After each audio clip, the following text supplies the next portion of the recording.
2,000 miles away from the trench stalemate in France, another kind of war was being fought in the desert wastes and river valleys of the Middle East.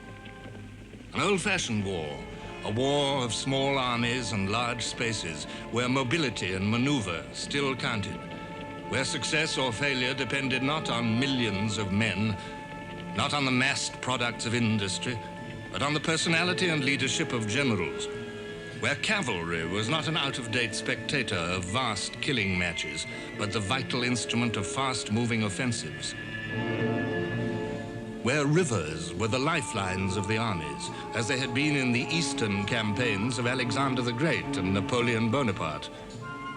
This region was the bridge between Europe and the East, between the East and Africa. In the rich soil of its river valleys, the Nile, the Tigris, the Euphrates, human civilization had been born.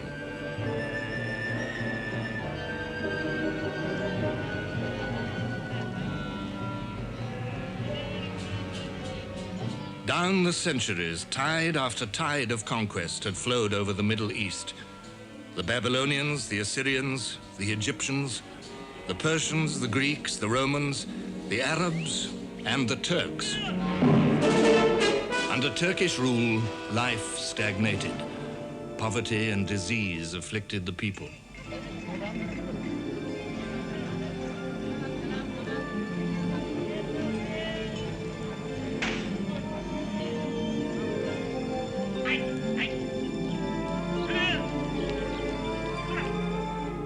The 19th century brought a stirring of ancient memories of nationhood to the Arabs.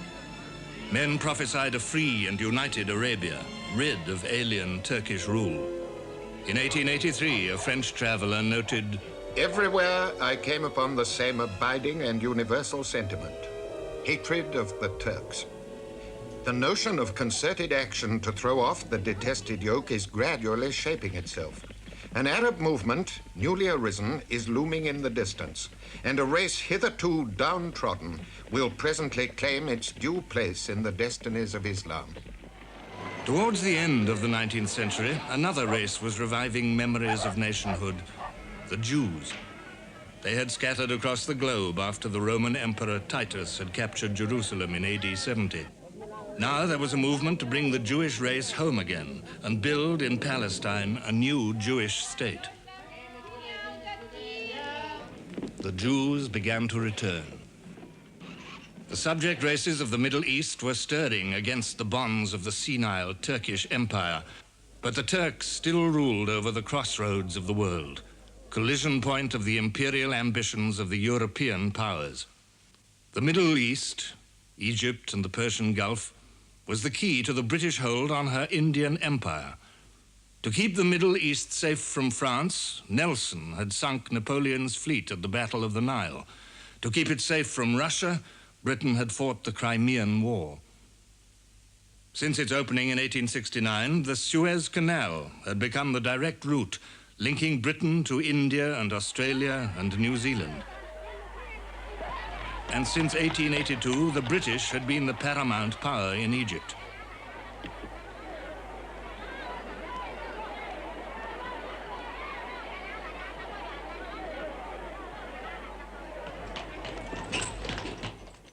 The early years of the 20th century had added another reason for British concern about the Middle East: oil. In 1908, oil had been discovered in Persia, not far from the head of the Persian Gulf. In the new age of aircraft and motor transport, oil was becoming vital for Britain. The Navy, too, was changing over from coal to oil. Unlike coal, which lay safe under British fields, this new fuel was in lands that might be menaced by hostile powers. From London and from Delhi, the British continued to keep watch on the Middle East.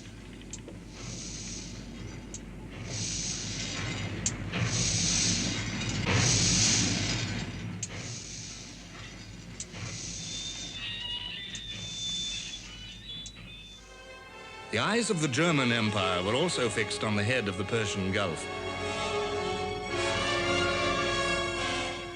Through the Balkans, through Turkey itself, and across the sands of Mesopotamia, there lay Germany's road to the east, a road for her busy salesmen and industrialists. The Berlin to Baghdad Railway. By 1914, all but 400 miles had been completed. Germany's interest in the Middle East had been proclaimed by the Kaiser's state visit to Turkey and the Holy Land in 1898. His Majesty the Sultan and the 300 million Muslims who revere him as Caliph may rest assured that they will always have a friend in the German Emperor. When the Kaiser visited Turkey again, 19 years later, the war between the nations of Europe had engulfed Turks and Arabs and Jews and Egyptians alike. But he had redeemed his promise. In 1914, Germany gave Turkey the warships Goeben and Breslau to replace 2 Turkish ships being built in British yards and seized for the Royal Navy. Britain's act of seizure and Germany's gesture of friendship pulled Turkey from neutrality into war. In Constantinople, the crowds were in holiday mood.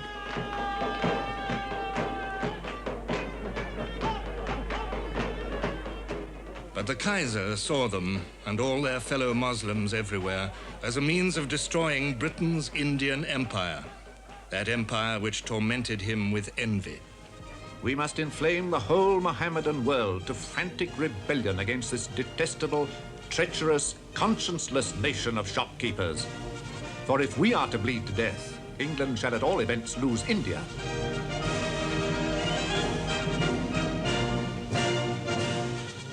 Turkey went to war with a German-trained, German-equipped and German-advised army, recruited from some of the toughest fighting stock in the world. Which way would the Turks march? Across the Sinai Desert to the Suez Canal, down the Tigris and Euphrates to the oil fields of Persia? For the British, the loss of either would have been a catastrophe. In London and Delhi, orders were given. Convoys of troops sailed to parry the Turkish threat. Indians and Australians and New Zealanders to Egypt, British and Indians to the Persian Gulf. The expedition from India landed at the head of the Gulf and marched on to capture Basra, the Turkish port where the great rivers Tigris and Euphrates flowed sluggishly to the sea. The army discovered Mesopotamia, where even the towns were crumbling heaps of mud houses. An Arab proverb said, "When Allah had made hell, he found it not bad enough. So he made Mesopotamia and added flies." Gradually, a primitive base was built up amid the palm groves of Basra. More troops arrived to share the flies and the dysentery. The oil fields were safe.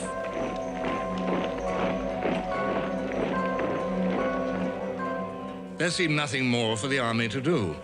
But its new commander, Lieutenant General Sir John Nixon, was not a man to rest on the defensive. General Nixon had a well-earned reputation for dash, and he himself was under the impression that he had been selected for command largely on account of this particular characteristic. Nixon dispatched a British and Indian force northwestwards to find and defeat the Turks.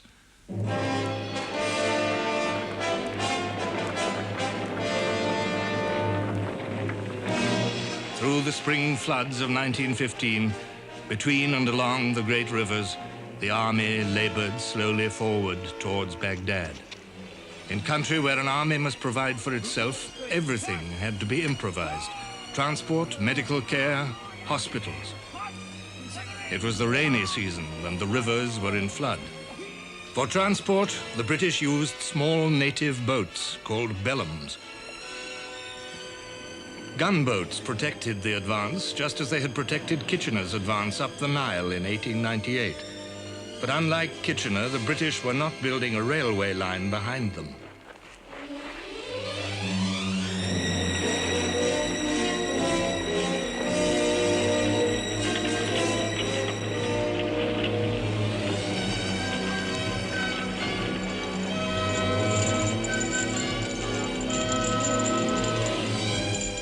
By June, the army was at Amara, 200 miles away from its base at Basra. So far, the Turks had been beaten easily.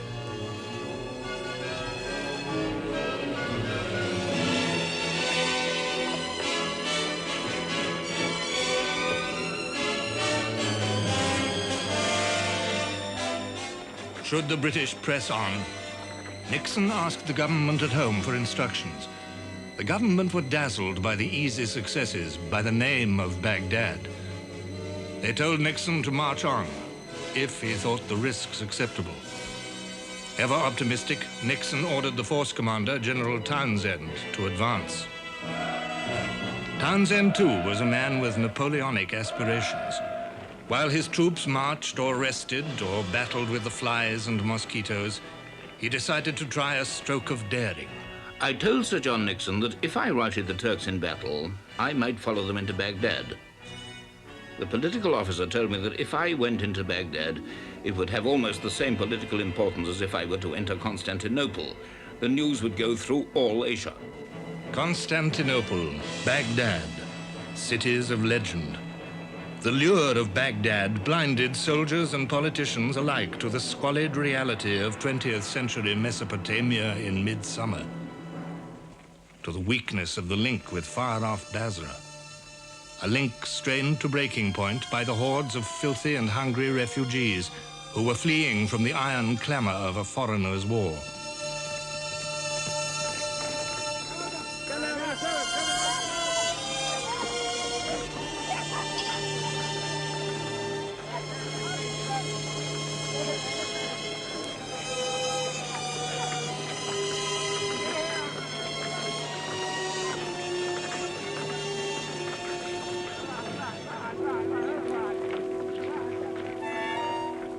It was 1915, the summer of the battles of Artois and Neuve-Chapelle in France.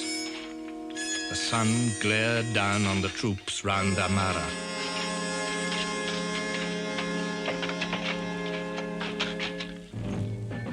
Water that teemed with germs of every kind had to be purified before it could be safely drunk.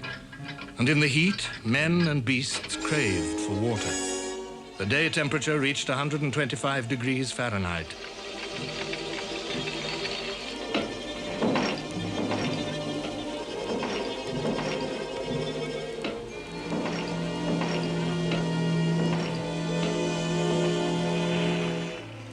Disease swept the army. With contaminated water came dysentery and cholera. With the rats and the lice came plague and typhus. With the insects came sandfly fever and mosquito-borne malaria. Above all, there was the crushing, annihilating heat. I had malaria, and I was looking in this window at the back of me, a room full of young men, great, strong young fellows, all dying slowly of heat stroke.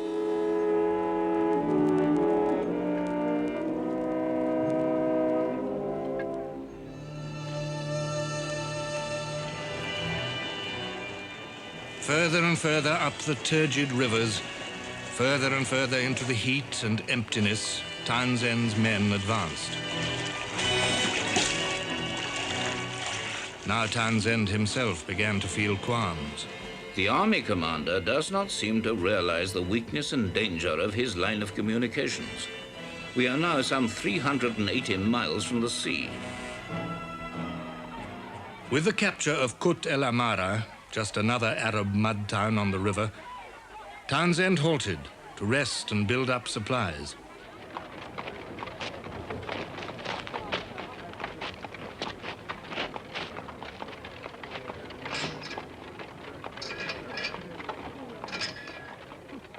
Back in Basra, Nixon was still confident. He telegraphed to India. I consider I am strong enough to open the road to Baghdad. November 1915. Once more, Townsend's weary men plodded north along the river.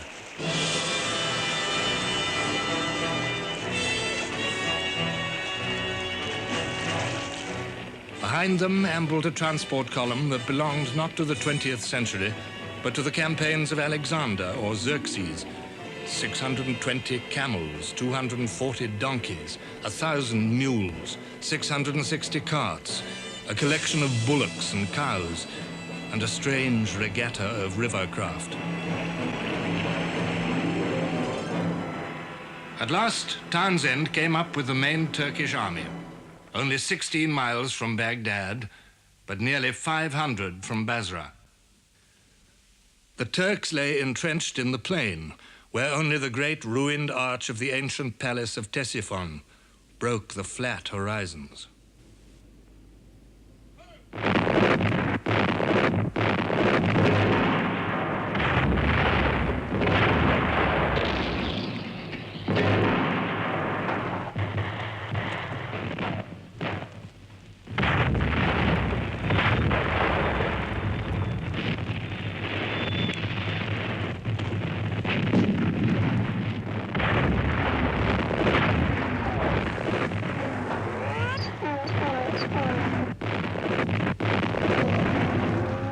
But when we come into the 300 yards mark, they opened a pretty heavy lot of shooting. Quite a lot of our fellas had got hit. Got, I think, about half a regiment went wiped out there on that vital points there. Well, we carried on. We captured that first line. The Turks had all gone away from it. We captured the points we was after. And they'd gone on to line number 2. Well, we couldn't go on no further. It was a victory, but a victory that cost nearly half the British strength in infantry. The Turks had been reinforced. Townsend was 500 miles from his base, outnumbered, cumbered with sick and wounded. He faced disaster. The army fell back. For the sick and wounded now began a journey whose horror and agony recalled the Crimea. Jolted over the rough desert in the springless, cushionless army transport carts, wounded men with broken limbs threw themselves out and crawled across the desert on hands and knees rather than endure the agony of the shaking, or use dead bodies as cushions between them and the bottom of the carts. Worse was to come. Packed into riverboats, the wounded lay without medical aid for days until they reached Basra. The patients were so huddled and crowded together that they could not perform the offices of nature clear of the edge of the ship, and the whole of the ship's side was covered with stalactites of human feces. Then we found a mass of men huddled up anyhow, some with blankets and some without. They were lying in a pool of dysentery about 30 feet square, covered with dysentery and dejecta generally from head to foot. The first man I examined had a fractured thigh, perforated in 5 or 6 places. He'd apparently been writhing about on the deck. On the 3rd of December 1915, Townsend found shelter in the town of Kut. Soon he was cut off and besieged by the Turks. I have shut myself up in Kut. The state of extreme weariness and exhaustion of my men demands instant rest. On Christmas Eve, they got quite a number of the troops in front of us, and they started at dawn on an attack. They blew different holes in our walls. They got in, we counter-attacked, drove them out again, I suppose about, quite half a dozen times. They broke in at different places and we drove them out.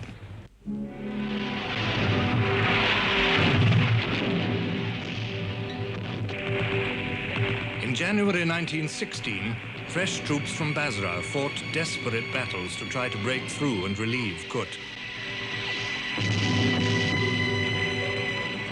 Instead of the summer's heat, winter brought floods, torrential rains, bitter cold. Once more, supplies and medical care were improvised, inadequate. The months dragged on. The relief attacks failed with heavy losses. In Kut itself, hope grew dim.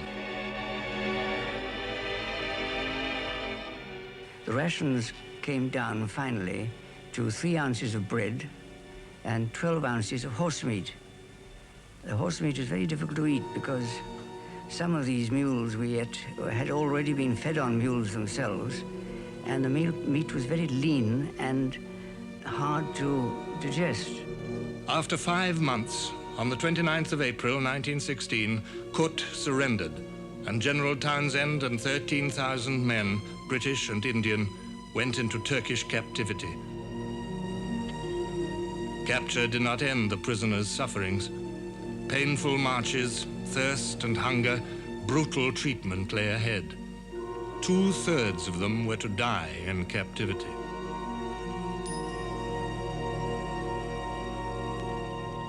The fall of Kut released Turkish reserves. In 1915, feeble Turkish attacks on the Suez Canal had been easily repulsed. Now, in August 1916, the Turks launched a major offensive in Egypt.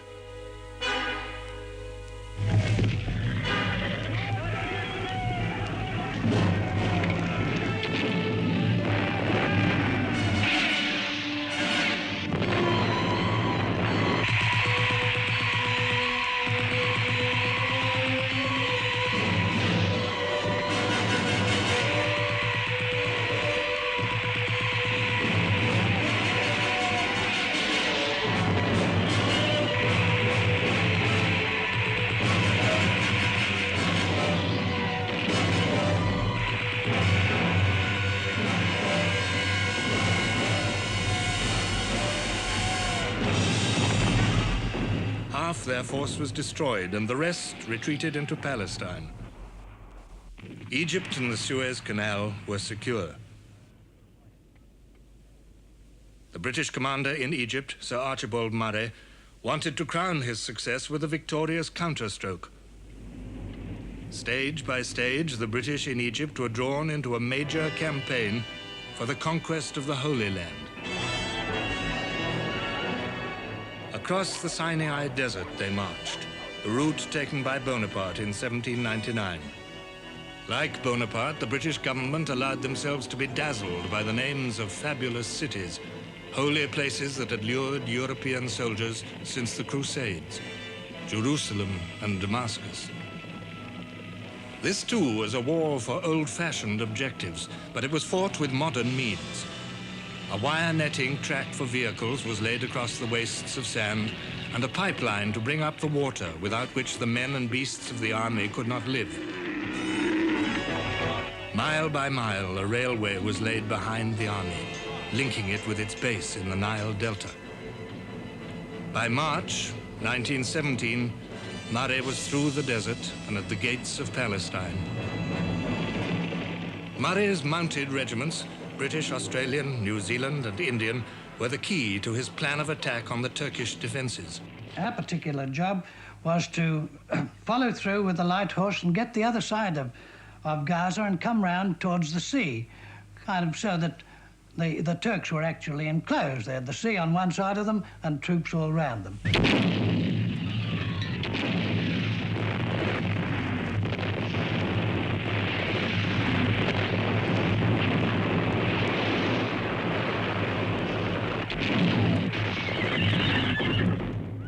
In the confusion of battle, the British thought they had failed, when in fact the Turks were on the edge of defeat.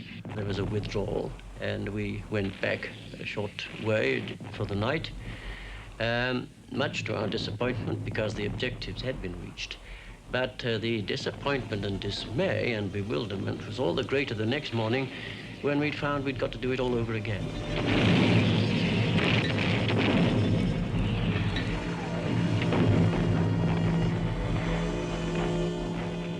The Second Battle of Gaza was a bloody British repulse. As Kut had ended Nixon's command, Gaza ended Murray's. The Turks still barred the road to Jerusalem and Damascus.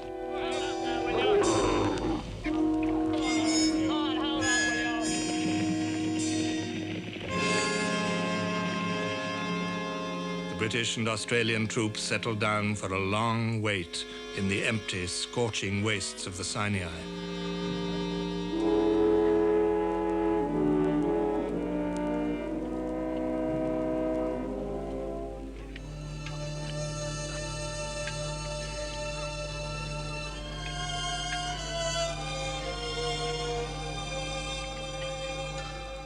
Our biggest problem was monotony.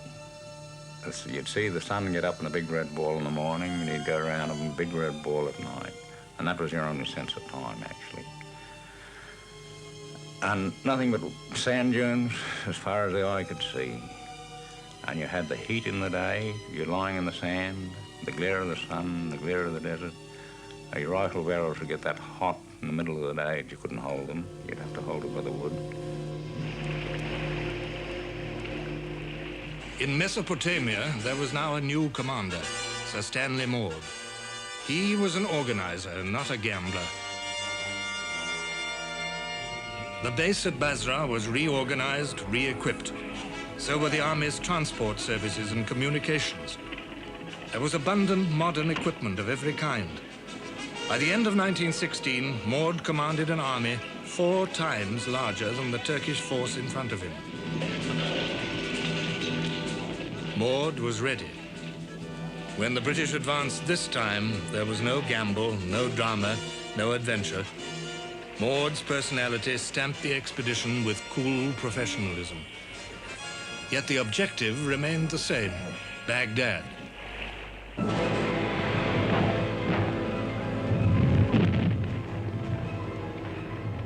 Carefully, irresistibly, Maude swept the Turks northward out of Kut, on up the river Tigris.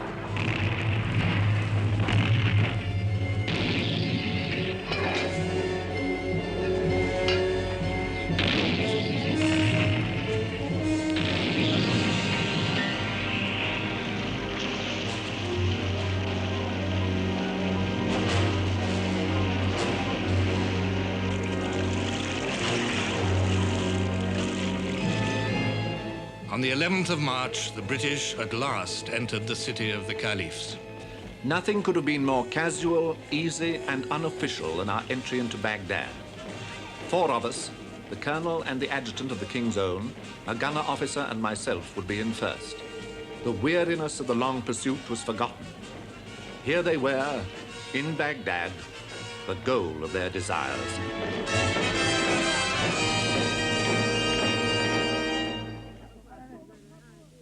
At the gates of Palestine, the British forces south of Gaza also had a new commander, General Allenby, sometimes known as the Bull. Allenby's leadership transformed the bored troops in the Sinai Desert into an army eager to attack.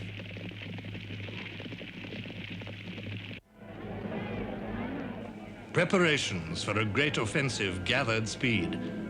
Allenby wrote home, "I shall not attempt anything on a big scale until I have got what has been promised me. I've made a lot of changes since I came out here and have now a good staff and some capable commanders. My army is in good spirits and is confident of success." The objective remained the same, the Holy Land and Syria, Damascus and Jerusalem. In September 1917, Allenby was ready. It was the year of the Russian Revolution, the year of Passchendaele. Britain badly needed a prestige victory. Lloyd George told Allenby that he was expected to give the British nation Jerusalem as a Christmas present.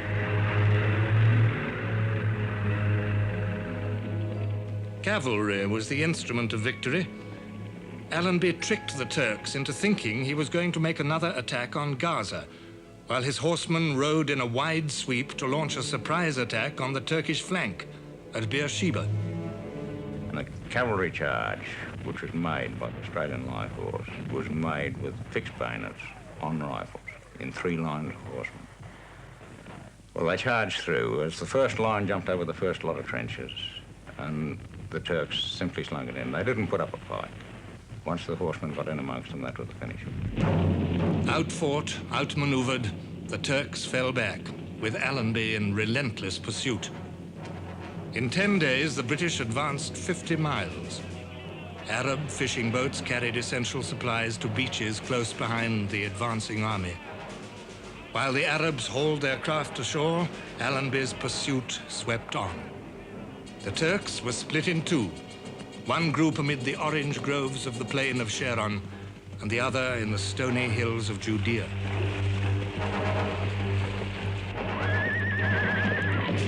Allenby swung his main weight east, towards Jerusalem, racing to beat the onset of the winter rains. And then we began to approach the Judean hills. Here we met deluges of rain, and as we went up those hills, it became colder and colder. We had certainly got our jackets, but we were wet through from morning till night. With it came troubles with the camels. The camel is no mountaineer, and the Judean hills consists not very high hills, but ridge after ridge after ridge. You know you've got a certain destination, which will take you some hours to get. Each time you hope that the next ridge is the last, but there's always one more ridge, one more ridge. On December the 11th, 1917, the Allies took Jerusalem. Allenby entered the conquered city humbly, on foot, in contrast to the Kaiser, who in 1898 had ridden on horseback through a gap specially made in the ancient walls. Jerusalem was the first famous city to fall to the Allies during 4 years of war. For the first time, an Allied army received the keys of such a city from the mayor. For the first time, the Allies posted proclamations of military government on the walls of a captured capital, a spiritual capital, the holiest city of 3 religions, Christian, Jewish, and Mohammedan. The British nation had received its Christmas present. After going through Jerusalem, we passed the Garden of Gethsemane and went to the top of the Mount of Olives, where we were in camp for quite a few days. From the Mount of Olives, one gets a wonderful view of Jerusalem, the town of Jerusalem. And we were all very impressed with that and couldn't help thinking of our Bible stories that we'd read in the past. The Turkish Empire, so long senile and decadent, was crumbling into collapse. Her Arab lands had already been the subject of hard, secret bargaining between France and Britain. But there were other parties to be considered now. Britain had encouraged Arab hatred of the Turk. She had sent Sharif Hussein of Mecca and his son, Faisal, money, weapons, and explosives. She had sent the Arabs a leader, Colonel T.E. Lawrence. I was sent to these Arabs as a stranger, unable to think their thoughts or subscribe to their beliefs, but charged by duty to lead them forward and to develop to the highest any movement of theirs profitable to England in her war. British help, together with the hatred of the Turk, fostered the Arab revolt. The Arab irregulars moved swiftly and secretly through the desert east of Jordan on camelback, blowing up Turkish railway lines, attacking isolated Turkish posts, and even capturing the holy city of Mecca.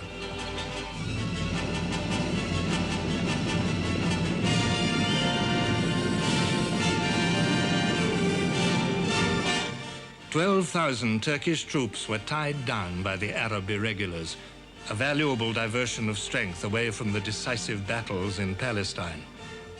The Arabs believed that as a reward for their help, Great Britain would only conclude peace on terms that gave freedom to the Arab peoples.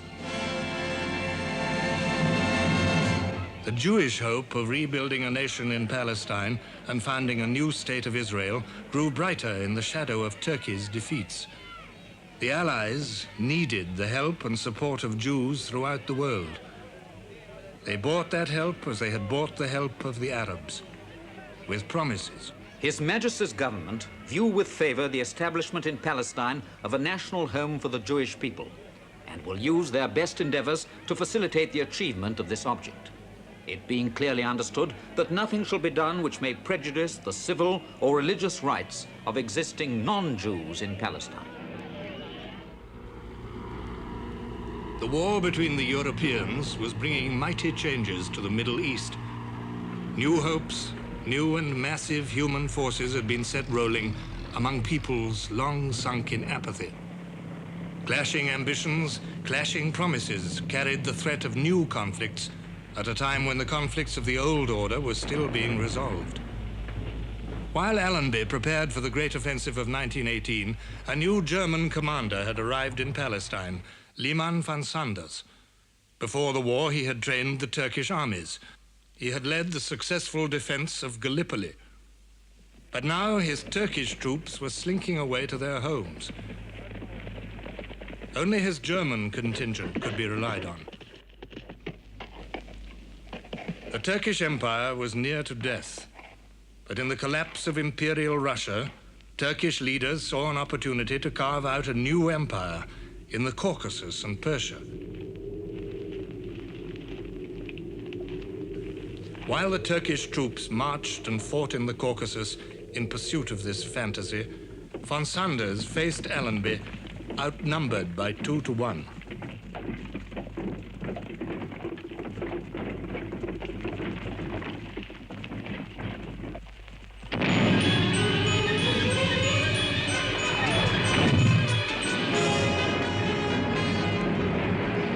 Early in the morning of September the 19th, 1918, Allenby struck under cover of a hurricane barrage. His troops tore a gap in the Turkish positions on the coast, wheeled right, and shepherded the Turks into the hills. Allenby's cavalry swept forward across the Turkish communications. Cooperation between cavalry and aircraft, the oldest and the newest striking forces in war, brought Allenby a brilliant victory. Ceaseless air attacks isolated von Sanders from his troops and blocked the crossings of the River Jordan. The Turkish armies strove to escape. Only the German soldiers remained steady in the welter of confusion and disaster.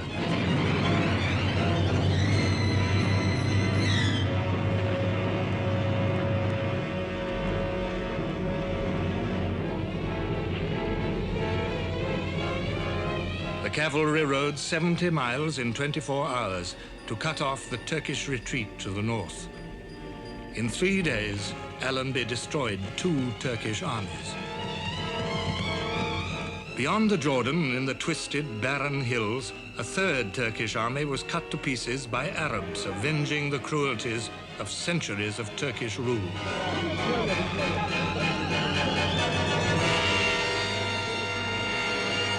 On October the 2nd, 1918, another of the legendary cities of the Middle East fell into British hands, Damascus. Allenby was the hero of the Arabs, but the moment of Arab liberation was poisoned by conflict between the different Allied promises. The problems of victory remained for others to solve.